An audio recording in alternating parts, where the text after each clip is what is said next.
Usually, people have the right to believe whatever they choose to believe. However, there's a profound exception to this rule when it comes to the oppressed. The oppressed must gain a clear, accurate, and concise understanding of our plight and condition in order to liberate ourselves. Because if our understandings are flawed, then all liberating remedies that stems from those misunderstandings will also be flawed. If this was not true, white oppressive forces would not have spread so much disinformation into our communities that are designed to prevent us from getting the accurate understanding of our plight and condition that's necessary in order to develop the proper kind of strategies necessary to liberate ourselves. This is why those who know the truth must teach. African proverb. The reason why many Black people are now self-loathing, perceives ourselves as being our own worst enemies, and reveres Caucasians, in spite of such a brutal history to the contrary, is not the Stockholm Syndrome. According to the U.S. Journal of Mental Health and Psychiatry, the Stockholm Syndrome is a natural occurrence that sometimes occurs when a hostage develops a psychological alliance with his or her captors during captivities. Our condition is not a natural occurrence. It's by deliberate design, and it's being systematically reinforced and reapplied upon our minds unrelentingly. Our collective condition is also not caused by the silly slave syndrome myth. That myth presents what would in fact be the least effective method used for controlling generations of people. It's simply not how brainwashing generations of people is actually achieved. True brainwashing requires a system wherein which the programming of the targeted population is being reapplied and reinforced unrelentingly. Otherwise, its effectiveness would weaken with each new generation instead of worsening as we witness among our people. The reason why nowadays whenever a Black person speaks about Caucasians based upon an accurate interpretation of the history shared between our racial group, we're often ostracized and labeled by many Black people as being racist towards Caucasians, is because most Black people are not functioning based upon the accurate interpretation of the true history shared between our racial groups. Most Black people are instead functioning based upon an inaccurate, favorable image makeover about Caucasians that have been successfully embedded into their minds through the white society's monopoly over information that we receive. This is the truth. Regardless of how intelligent people are, if it's possible to control the information that they receive, it's entirely possible to control what they'll believe. The human mind is like a computer. No matter how efficient it may be, its reliability is only as great as the information that's fed into it. If it's possible to control the input into the human mind, then no matter how intelligent a person may be, it's entirely possible to control what that person will believe. Because the white society controls most of the information that are fed into the minds of Black people, this allows them to control what many Black people believe and how we think. There are 4 ways to effectively manipulate the human mind: by what we're taught, by what we see, by what we hear, and through constant repetition. Because the white society controls the education we're taught, the media image we see, and the societal narrative that we repetitively hear, these combined factors allows white oppressive forces to brainwash millions of Black people without us even realizing it. If you don't think that the white society systematically exploits their monopoly over information that we receive to manipulate our minds to think in ways that serve their white society, you're extremely naive, gullible, and ignorant of your true reality. Most Black people are not functioning based upon facts. Most are instead functioning based upon a white exalting and white exonerating lies. Case, point, and proof. Nowadays, millions of African Americans blame slavery more greatly upon our fellow Africans than they do so on the white enslavers. It's the most consistent talking point that comes from mouths of the most brainwashed Black people. They insist that most of our ancestors were sold to the enslavers. The narrative is also used to reinforce the premise that we Africans are our worst enemies.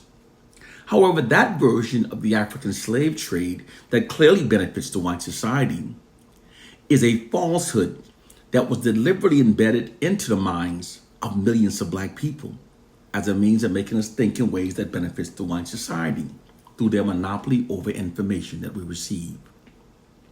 The white society secretly deploys information warfare to mentally enslave black people. Those black people who don't critically think nor research facts never notices their mental change. Please critically think and ask yourself this question.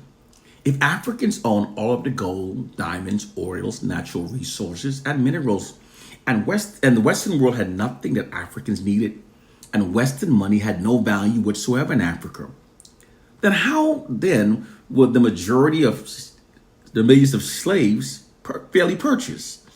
What possible commodity did the white invaders have that was of such great value, in such great demand, and they possessed such a high abundance of it that they could use to fairly purchase the majority of the millions of Africans taken out of Africa? And given all that we now know about Caucasians, why wouldn't they maximize their profits by using their weaponry advantage of guns and cannons to kidnap most of the enslaved Africans?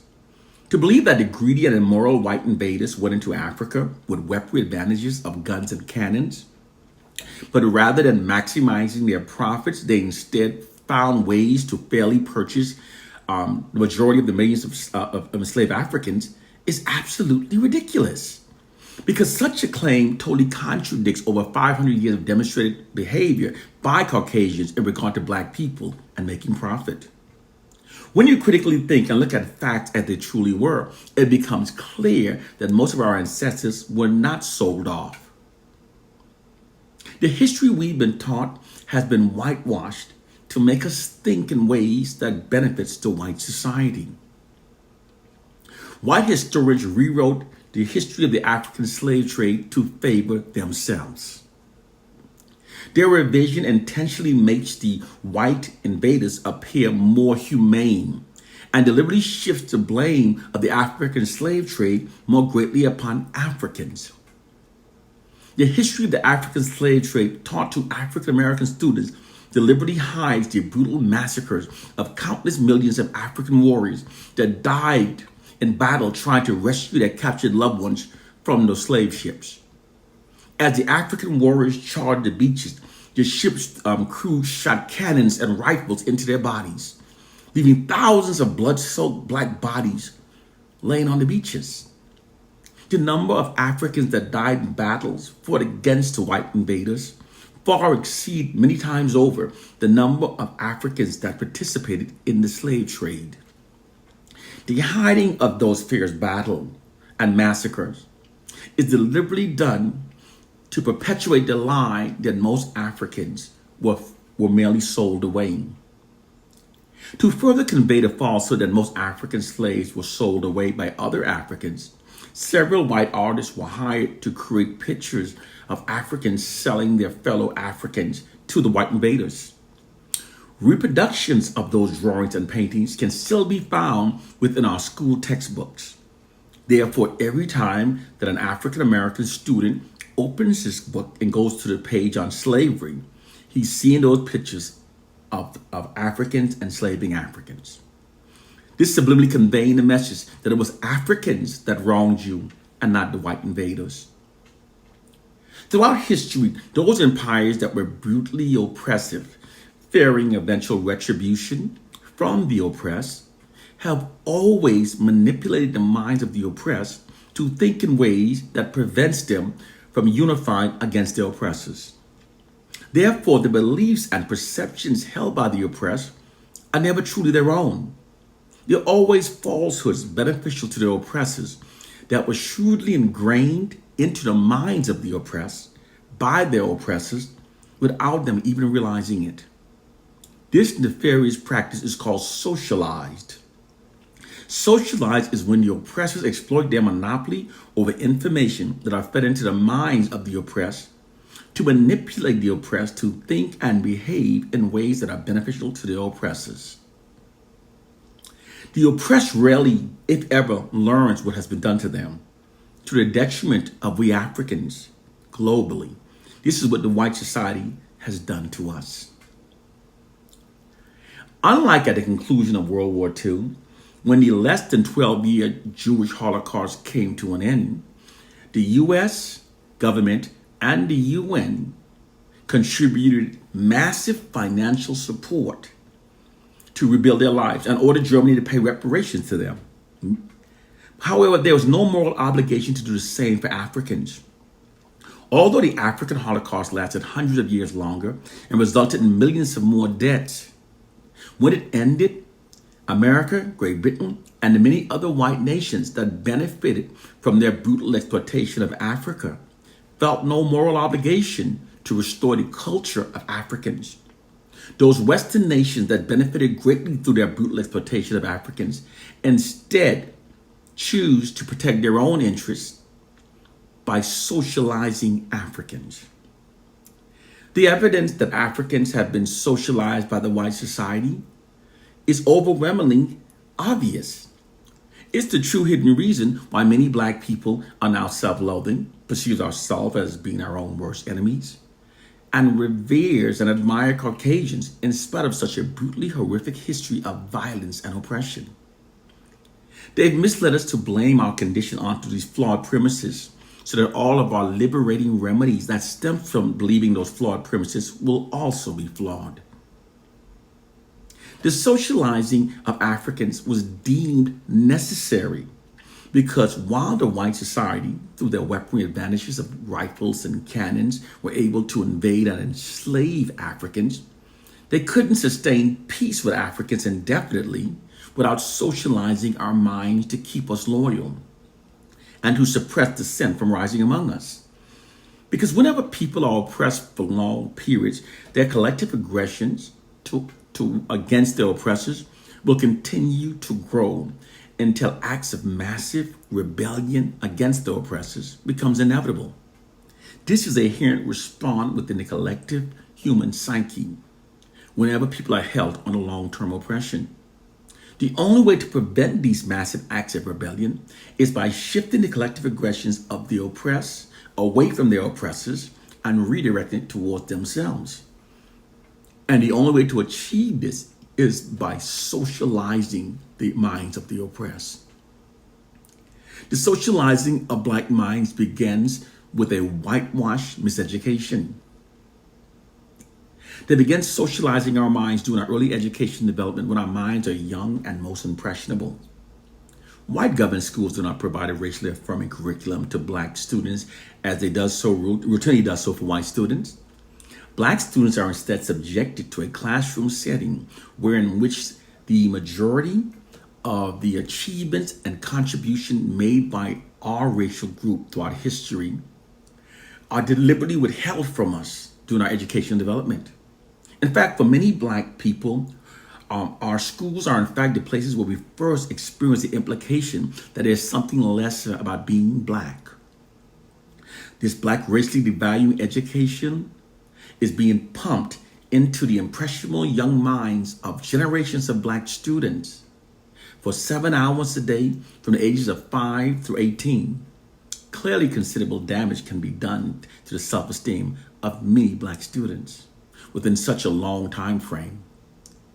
The white educational system's failure to adequately provide black students with a black racially affirming education is a social science.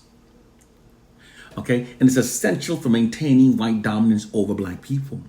Because for a ruling class to maintain its position of social dominance over the oppressed population, they must condition the oppressed from a very early age to accept their subordinate status within the society and to adhere to the authority of the dominant culture. To do so, the education given to the oppressed from the time that their minds are young and impressionable must be the type that denies them of racially affirming education. This is what's being done to black people.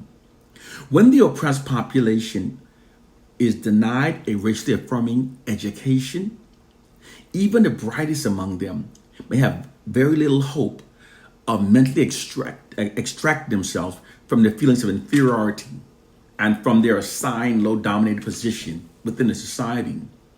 This immoral practice is precisely what's being done to black students.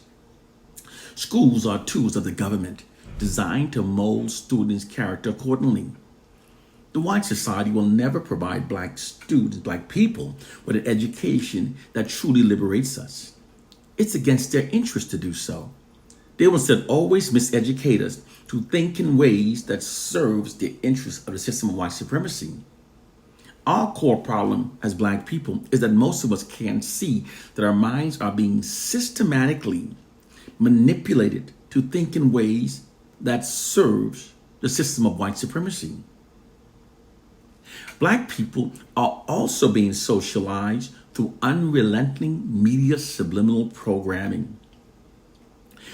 The white media's unrelenting negative depiction of black people that amplifies the negative to the point that it distorts our reality is much more than just biased media reporting. It is actually a covert, insidious, demoralizing, divide and conquer psychological warfare campaign. Demoralizing, divide and conquer is a method of maintaining control over a targeted population through constant and unrelenting demoralization in order to create self-hate and division between them. It is a well-proven tactic that has been used for a very long time by oppressors to control the oppressed. This is precisely what's being done to black people. White people controls all black mainstream media images, statistics, and societal narratives. Therefore, black people interpret ourselves from content provided by white people. This, in fact, literally means that white people owns black people's interpretation of our collective state. White social scientists determined a long time ago that by continuously negatively controlling what black people believes about ourselves, this makes us easier to control. This system is deployed like a massive media marketing campaign that constantly subjects black people to seeing only the fraudulent and worst about ourselves. Within this system, fraudulent, black, racially demoralizing and devaluing propaganda is being pumped unrelentingly into the unsuspecting minds of black people without being challenged nor counterbalanced by an equal amount of black positive racially affirming information. It conveys a subliminal message that black people are now our own worst enemies, and therefore we need whites to govern over our lives. Moreover, that black people should admire, respect, and trust only whites. This system is extremely effective because when black people are repetitively presented with these subliminal messages through the media, it can be very difficult to resist its implied subliminal programming, especially when the propaganda is being told daily and so unrelentingly. Its weapon is the demoralizing message that it carries and the way that it adversely affects the black population in terms of our behavior. With time, being unable to refute the constant negative information about ourselves, many black people eventually comes to accept it and internalize it. The constant taunting of negative black propaganda unconsciously influences how many within the black population perceives ourselves, creating division, self-hatred among us. This system of control turns our collective aggressions away from the white oppressors and redirected towards ourselves as a means of preventing us from being able to unify ourselves against the white oppressive society. The basis of this concept of warfare works by affecting the subconscious minds of black people through unrelenting demoralization. It works by tapping into the immense power that shame has upon the human mind to mentally enslave black people. Those black people that do not critically think, nor question the validity of all information they receive from the white society, are the ones that become self-hating, resentful towards their own people, therefore mentally enslaved and never noticing their mental change. This is all possible because people are like computers. All you have to do is keep giving them certain information every so often, and you can persuade an entire generation towards an implied objective. It doesn't matter if the information presented is untrue. Most black people will act upon the information because they've all been given the same disinformation. This is not some feeble-minded premise, nor is it some silly conspiracy theory. It's the truth. It's the truth that they hide from you. Media social engineering is a real covert, very well-crafted system of control that allows the white ruling class to control the masses and targeted population.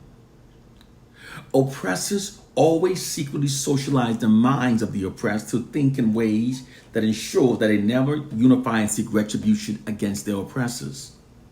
This has been a consistent fact throughout Western history, and it's still true now in regard to black people living under white dominance. From the position of the white society to not have done this to black people would have been against their own interests. This psychological warfare system provides the white society with a more proficient method for controlling black people. For unlike the past blatant white racist system that black people could easily identify and therefore develop kind of strategies against, this system is not easily recognized nor is easily comprehended by most black victims.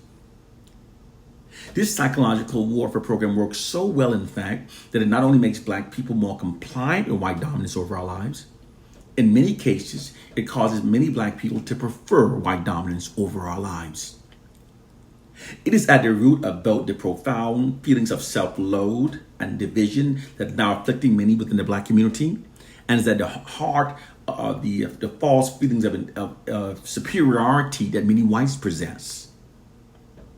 This is our hidden reality. The oppressed will always believe the fraudulent words about themselves. Those of us who tell you the truth are trying to free you from mental prison that you don't even know you're trapped within. Brothers and sisters, it's time to elevate your mind. Either you elevate your mind or you die being mentally enslaved, having lived an entire life and your mind was never truly yours. One love and peace.